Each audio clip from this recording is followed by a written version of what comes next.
3 anos atrás. Há bastante tempo, estava iniciando o Ministério da Palavra. Mas eu quero agradecer, graças a Deus, por essa oportunidade de fazer a missão da palavra dele. Quero agradecer ao Paulinho, que foi canal de Deus para estarmos aqui. Quero agradecer aos pastores dessa casa pela confiança no Ministério, qual Deus nos confiou. Agora, estou aqui comigo, tem uma palavra de Deus para compartilhar com essa igreja. Livro de Neemias. Neemias, seu capítulo 4. Verso 11 e o verso 20. Somente o verso 11 e o verso 20 do capítulo 4 do livro de Neemias. Enquanto você procura, para quem não conhece o que eu falo, me chamo Natália. Parece que eu tenho 18 anos, mas eu tenho 24. Congrego no Ministério de Casa de Oração Vitória, presidido pelo pastor Carlos, e trago a oração na igreja para essa casa espiritual. Neemias capítulo 4, verso 11 e verso 20. Quando acharmos na lei, quem achou de escreve comigo? Tem gente que procurando escreve. Neemias capítulo 4, verso 11 e o verso 20. Eu vou estar lendo o verso 11, para não tomar muito tempo. Verso 11 diz assim: e os nossos inimigos ameaçaram, antes que percebam qualquer movimento, ou sequer possam nos acompanhar com os olhos, estaremos ali, no centro da cidade, e vamos liquidá-los e destruir todo o trabalho deles. Verso 20. Verso 20. Portanto, do lugar de onde ouvirem o toque do chofar ou também, junte-se o mais rápido possível a nós ali. O nosso Deus lutará por nós. Eu repito a parte dele. O nosso Deus lutará por nós. Você pode fechar seus olhos, não menosprezando a oração de quarta-feira, que a costume de orar antes de ministrar, muda a minha cabeça aí. Deus, ó Pai, queremos render graças ao teu nome por mais essa oportunidade de fazer menção da tua palavra. Ó Deus, a minha oração na noite desse dia, para que o Senhor continue tratando da tua noiva. Ó Pai, tratando, Senhor, dos nossos corações, tratando, ó Pai, da nossa mente. Ó Deus, eu acredito que essa noite será um divisor de águas para a vida de muitas pessoas aqui. Ó Pai, a gente já vai liberar que aquele que entrou aqui caído por intermédio da tua palavra vai sair daqui de pé. Ó Pai, eu quero profetizar que aquele que entrou aqui enfermo, pelo poder da tua palavra, sairá daqui curado. Ó Pai, eu quero profetizar que aquele que entrou aqui necessitando, ó Pai, de uma restauração, de uma provisão, ó Pai, enquanto a tua palavra estiver sendo ministrada, o Senhor irá liberar, Senhor, segundo a necessidade da tua igreja. Ó Pai, fala e não te cales, e eu oro que a Natália diminua e que o Senhor cresça. Ó Pai, que a Natália desapareça e que o Senhor apareça no meio da tua igreja. Ó Pai, não é sobre mim, é sobre o Senhor. Ó Pai, fala, não te cales, pois a nossa necessidade é ouvir a voz do teu Espírito. Assim que nós oramos e agradecemos em nome de Jesus. Eu quero chamar, por gentileza, os filhos que estão colocando aqui, pelo menos teclado para me ajudar. Me ajuda aqui, por gentileza, os candidatos. Ian. Toma? Ian. Acho Ian aí. Me socorre aqui, pelo amor de Deus. Eu acredito que todos são conhecedores da história de Neemias e da vida de Neemias. E tratar sobre Neemias, gente, é tratar de alguém que, apesar de não carregar um ofício sacerdotal ou um ofício profético, uma característica que vai me chamar muita atenção em Neemias é que Neemias era um homem que tinha vida de oração. Apesar dele não carregar um título sacerdotal ou profético, ele era alguém que tinha vida de oração e, consequentemente, intimidade, relacionamento com Deus. Haja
sim, quando a notícia chega abalando, chega mexendo, chega desestruturando as emoções e o psicológico de Neemias ao ponto que ele vai sentar, ele vai chorar, ele vai se lamentar. Só que Neemias, ele não vai ficar apenas no choro. Neemias, ele não vai ficar apenas no lamento, ele não vai apenas se assentar. A Bíblia diz que Neemias chora, mas ele também ora. A Bíblia diz que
se colocando à disposição para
Glória a Deus.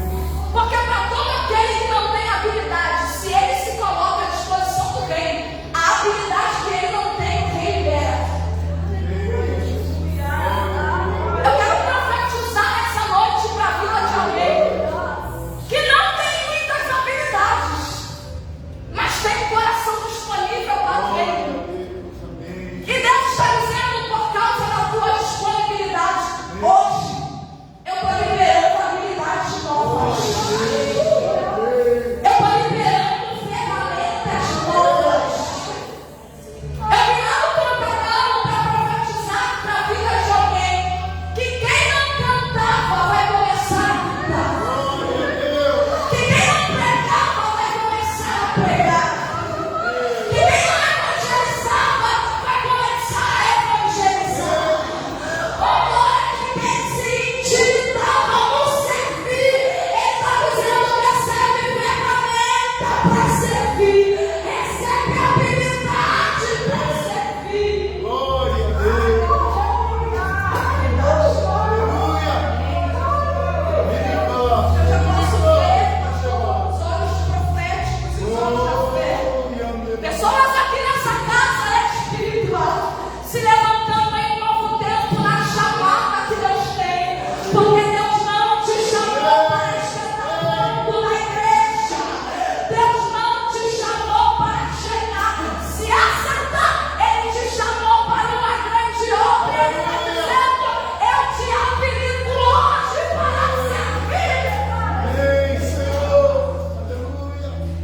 Ele vai pedir cartas de autorização. O rei vai liberar.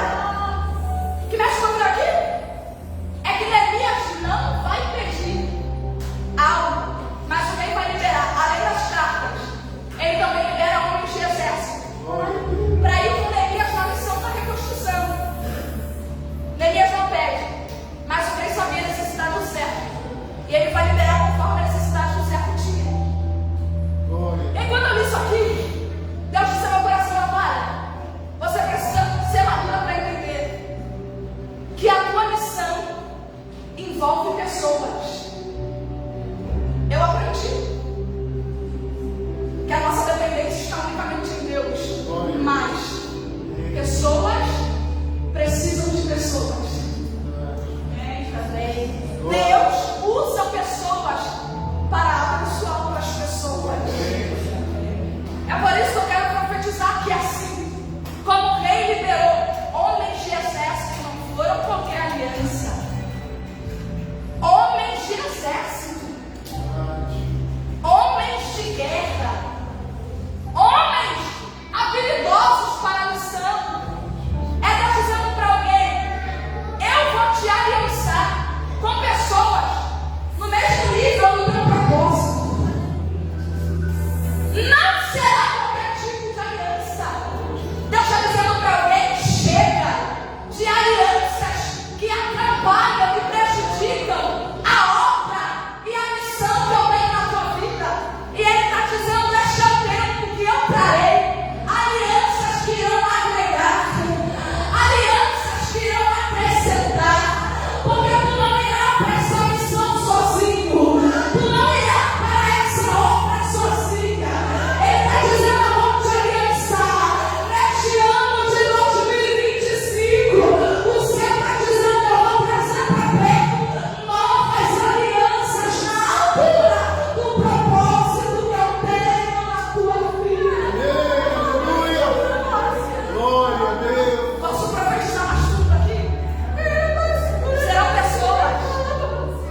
Olha o que o texto diz.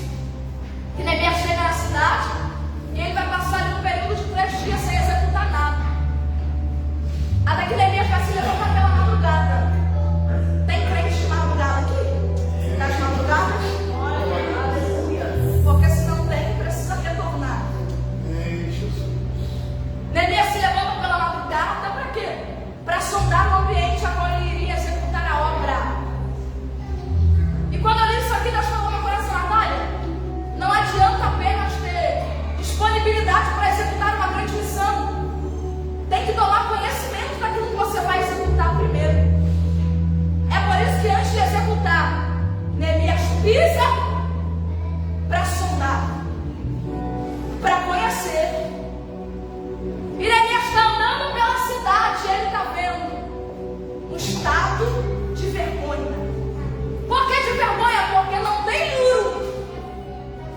Se não tem muro, o inimigo tem acesso quando bem quer e quando bem entende.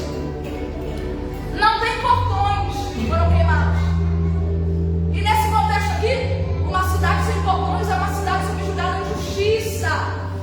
Estudando, eu pude entender que quando o juiz ia julgar a causa de alguém, eles iam até a porta da pessoa. Então, se não tem porta, não tem portões, também não tem juiz para julgar a causa logo. É uma cidade subjugada em justiça. Aí Neemias andando e vendo vergonha e injustiça instalada no cenário. Pastor Neemias poderia olhar para o cenário e dizer: o estado está tão caótico que eu vou voltar. Só que Neemias ele não faz isso. Por que, Natália? Porque Neemias entendia: se eu entrei, é para ir até o final. Glória a Deus. Glória a Deus. Se eu entrei, é para ver a conclusão da obra. Neemias está vendo que o cenário é de vergonha. O que ele vai fazer? Vai chegar para seus companheiros e vai dizer: fortalecei-vos as vossas mãos. Ei, o que ele está dizendo é: arregaça a manga a todo mundo.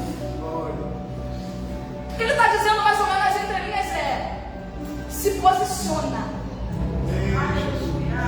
Por quê? O cenário é de vergonha, mas Neemias entendia: através do nosso posicionamento, a vergonha vai ter que ser retirada. Glória a Deus. Glória a Deus. Isso aqui possa até doer um pouco, mas é para tratar. Glória. Tem alguns cenários que a vergonha até hoje só está instalada porque falta o posicionamento da nossa parte. E é o céu nessa noite nos convidando Glória a Deus. a se posicionar em algumas áreas. Porque até quando você vai deixar o diabo levar vergonha para dentro da tua casa? Até quando, por falta de posicionamento, você vai deixar o diabo envergonhar o teu casamento? Até quando? E o convite de Deus para as nossas vidas nessa noite é: posiciona. Glória a Deus. Eu não sei qual é a área que você deve se posicionar, eu sei da minha, mas você e Deus sabem. E o convite de Deus nessa noite não é que Ele está te entregando uma chave de carro, não é que Ele está te entregando uma chave de casa. Isso tudo é consequência a uma vida de obediência à palavra. O convite de Deus nessa noite é: se posiciona. Glória a Deus. Posicionamento para que alguns cenários de vergonha sejam destruídos. Neemias, ele olhando seus companheiros, ele vai dizer: arregaça a manga e vamos para a obra. Só que, gente, todas as vezes que nós nos posicionamos para executar, o inimigo se levanta para intimidar. Vou repetir isso aqui. Todas as vezes que nós nos levantamos para executar uma grande obra, o inimigo se levanta para intimidar. Sambalat está se levantando e vai dizendo: o que é que vocês estão tentando fazer? Estão querendo se rebelar contra o rei? Só que Neemias, muito maduro em Deus, e sabia quem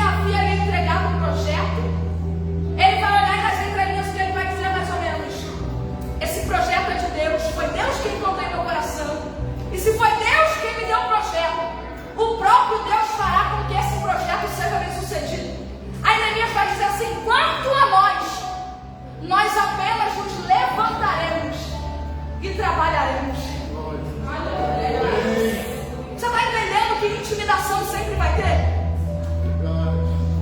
Porque a estratégia, a intenção do adversário é não ver a obra e o projeto sendo levantado.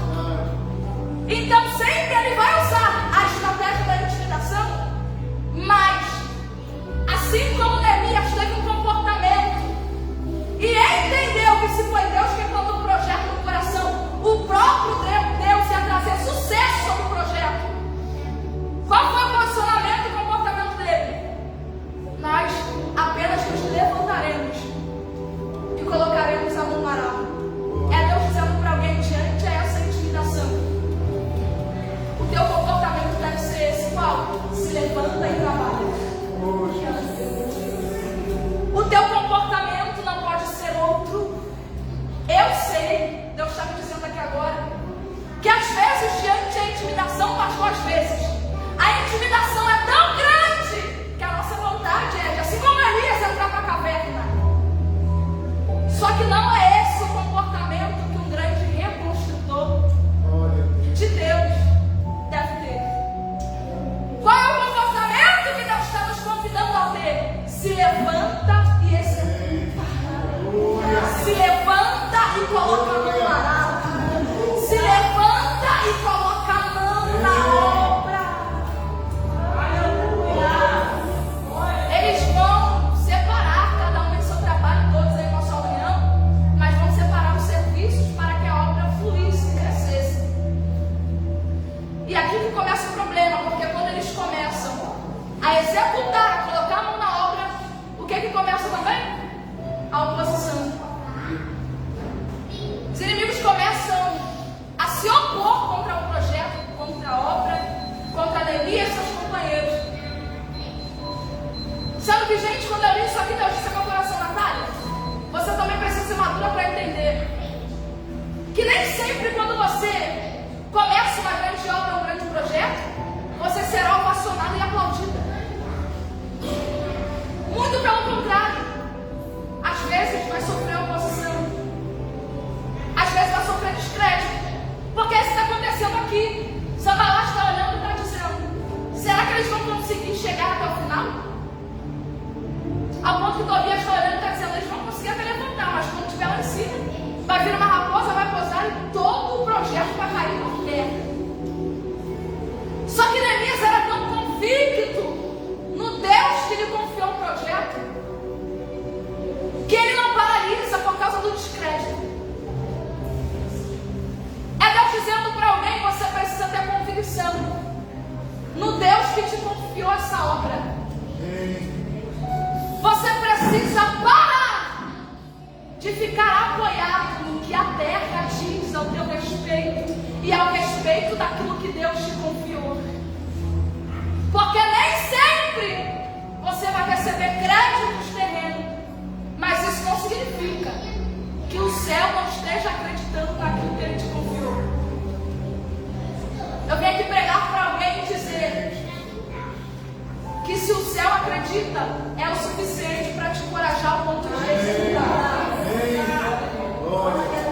Eu vim aqui pregar para alguém que está sendo desacreditado pela terra. A terra está desacreditando da obra. A terra está desacreditando da chamada. A terra está desacreditando do projeto, mas o céu acredita. E não só acredita como investe. Não só acredita como libera as ferramentas que você precisa para que o projeto seja concluído. Vai para cima, Neemias. Para de ficar paralisado pelo que a terra pensa e diz ao teu respeito. O céu acredita e é o suficiente para você se levantar e executar. Eles estão executando, meus inimigos não param por aí correndo aqui porque eles olham assim.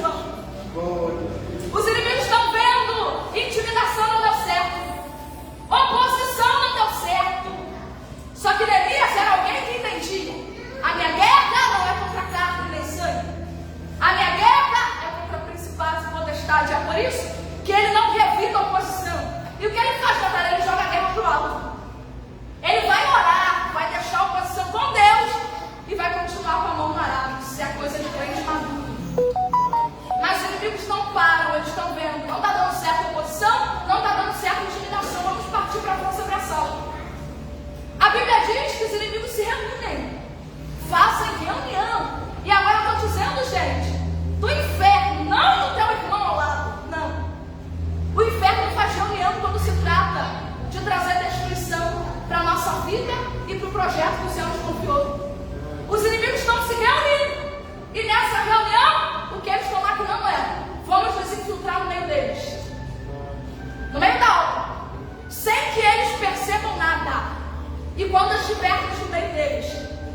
aniquilar e vamos destruir tudo. Só que como Neemias era um homem de oração, todo projeto que o inimigo maquina no oculto contra quem tem vida de oração, Deus dá um jeito de revelar. Glória a Deus. Amém. Não fica oculto. Os judeus vão chegar para Neemias com a seguinte notícia: Neemias, os inimigos não hesitarão, subirão contra nós. Neemias, como um líder muito sábio, vai liberar uma ordem que todo mundo conhece. Que ordem é essa? Espada em uma mão, ferramenta na outra. Porque ninguém vai tirar a mão do arado. Glória. Mas precisa haver vigilância. Porque não adianta apenas ser muito bom em mão no arado, em vida de oração, mas não ter vida de vigilância. Deus está convidando alguém a trazer a espada para a mão novamente. Nesse projeto, nessa obra, antes da oração, antes da mão no arado, precisa haver espada, vigilância. Neemias vai colocar os seus companheiros nos lugares que ainda estavam abertos, porque ele entendia, não adianta fechar a brecha por inteiro, tem que fechar a brecha totalmente. Os inimigos não podem ter acesso quando eles vierem contra a guerra sobre nós.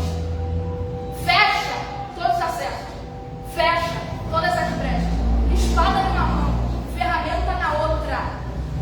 Aí, gente, para encerrar aqui, Neemias ele vai liberar uma ordem, outra ordem ao povo, sabendo que os inimigos iam subir contra eles com guerra e não iriam hesitar. Neemias vai liberar uma ordem ao povo. Que ordem é essa? Ele vai dizer: quando ouvirem o toque do chofar, toque do chofar significa anúncio de guerra. Neemias está dizendo: quando vocês ouvirem o anúncio de guerra, não é para ter medo. Vou mais fundo aqui. Quando vocês ouvirem o anúncio de guerra, não é para ficar com a perna bombeando. Quando vocês ouvirem o anúncio de guerra, não é para querer voltar para o Egito, da onde a mão de Deus já te tirou. Quando ouvirem o anúncio de guerra, não é para querer retroceder. Olha o que Neemias vai dizer: quando vocês ouvirem o anúncio de guerra, o toque do chofar reúne todo mundo. Porque a certeza é, vai ter guerra. Porque se alguém pregou para você um falso evangelho dizendo que a partir do momento em que você dá um passo para Cristo, a guerra acaba, esse evangelho é falso. Foi Jesus que disse: no mundo tereis aflições. Não estaremos isentos de guerra. E mais, até que Cristo retorne para buscar a noiva, haverá um nível de guerra muito grande do inferno contra a noiva. Mas Deus sentou crentes aqui para dizer: não tenha medo. E por que Neemias está dizendo não tenha medo? Ele vai continuar a frase dele dizendo: porque o nosso Deus lutará por nós. Coisa boa é quando Deus entra na nossa guerra para lutar por nós. Porque, Natália, isso é sinal de vitória garantida. Percebe? Deus não isentou Neemias e seus companheiros da guerra. Porque tem guerras que Deus não vai te livrar. Natália, sabe? É verdade. Ele não vai te livrar de algumas guerras, mas ele vai entrar dentro da guerra para te livrar dentro dela. Glória a Deus. Ele não vai te livrar da guerra, mas ele vai te livrar na guerra. E eu estou pregando nessa noite para pessoas que estão vivendo guerra espiritual, você entende? Porque a guerra espiritual está tão intensa que já está se materializando para o físico. Mas a palavra de Deus é: se você mantiver o mesmo comportamento que Neemias não teve, qual? Vigilância,